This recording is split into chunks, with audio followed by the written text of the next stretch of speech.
it is smart for you to get a prenup. Like, it's sound financial advice for you to get a prenup. But it's bad relationship advice. But why do you think that is, before we get into the actual episode? Like, why do you think that because is? people want love and they want Yeah. to be happy, and it's worth the risk. Right. The statistics on second marriages are worse than on first marriages. They are more likely to even get a divorce again. Once you've gotten a divorce once, even if you break up with a lot of people, if you get into serious relationships and you break up with people, or you're very casual in relationships, like it's very easy for you to drop people. But you can't remember the. But there was a guy wanted? talking about the prenup thing.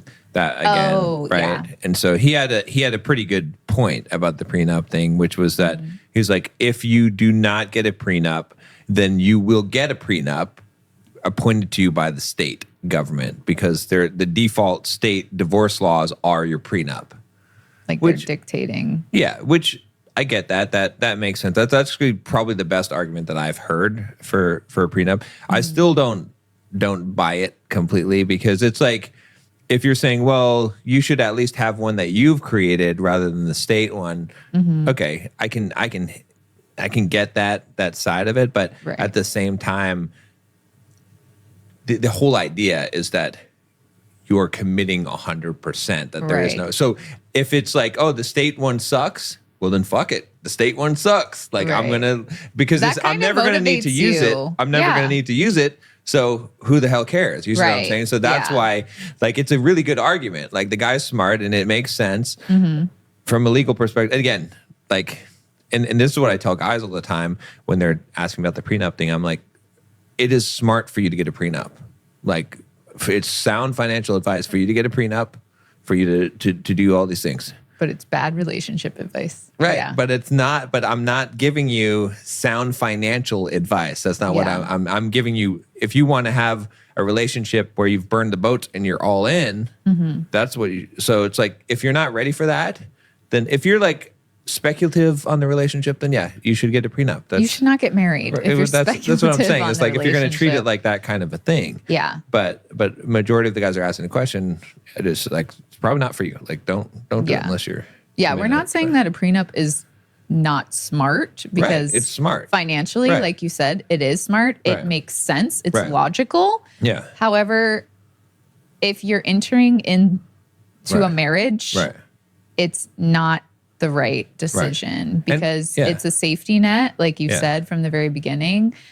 It does allow people to be a little bit more lazy and less involved in maintaining their relationship, because they have less to lose. Like you said it perfectly, that if the state way is the crappier way, that actually incentivizes you more to not leave the relationship. And it should incentivize you more to make sure you're making the right decision. Like, I understand people change and like things can happen, but really they don't change that much. Yeah. So it should not only incentivize you to make the right decision when you do get married, it should incentivize you to work on that marriage, to stay married and happy and not even have to worry about it. It's not the smart decision.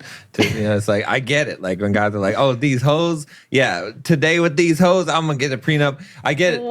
But if you're thinking that, then then you're not getting, you're not ready to get married. Exactly. All right. It's like, if your mindset is, oh, these hoes, okay, you're not ready for then you're love. right. Then you should get a prenup if you were going to get married, which you shouldn't do. Right. But it's a smart move to get a prenup, but it's not the move that will, again, it's like, if you're like, oh, I wouldn't want to take that risk. I agree with you. Don't take that risk. If you haven't watched this podcast enough to make it where you're like, oh, this is not a risk. Getting married is not a risk for me. If you haven't, gotten the knowledge to understand that you can make it not a risk for you, then don't get married. Yeah. That's it. No, you're right. Right? That's it. So, so it's like, it's not like we're dumb and we don't understand the legality and the smartness of a prenup, and that most marriages end in divorce. Right. But I learned a new statistic, which I was going to save for when we talk about the book, but we can bring it up again too, is that, yes, most people end up getting a divorce, or more than half. Right. But 80% of those divorced people remarry. Those stupid fuckers. Wow, you're one of them. but why do you think that is? Before we get into the actual episode, like, why do you think that because is? people want love and they want to be happy, and it's worth the risk, right? And so that's why risk, too. When people talk about the prenup, you're not really risking anything. Yeah. Like, I get that. You know, maybe if you've already lost half your stuff, you're going to get a prenup, or you want to, or whatever. But also, if you've already been through that, you sure as hell better make sure you're picking the right person the second time around. It kind of goes both ways. It's kind of like, just as you're saying that, I'm thinking about the heart attack patient, the guy that has a heart attack.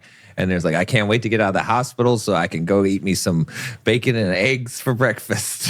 You think genuinely most people who go through a divorce, which you've said is the hardest thing of your life, are going to risk going through that again? But they do. But the statistics show for just anybody that they think it's gonna happen again. The statistics on second marriages are worse than on first marriages. That's true. So they are more likely to even get a divorce again. But because once you've gotten a divorce once, right, then you're more. It's even the same thing where people are like, even if you break up with a lot of people, right? If you get into serious relationships and you break up with people, or you're very casual in relationships, like it's very easy for you to drop people, and so you kind of train yourself on being able to do that. So, but what you're saying, and I agree with, is that statistic is important because it does show that people want, like, even though there's people saying, "Oh, I don't want that." No, you do want that. You just you don't believe in it anymore. You don't know how to get it anymore, right? You've been hurt, you've been burned, and that's why you're bitter and angry. And I get it, but that's why you need to subscribe to the podcast. Yeah, listen. That's why we're here, because we're just out here every single week, just trying to get you straight so that you won't have to get a divorce. Yeah. And you don't even need a prenup. There you go.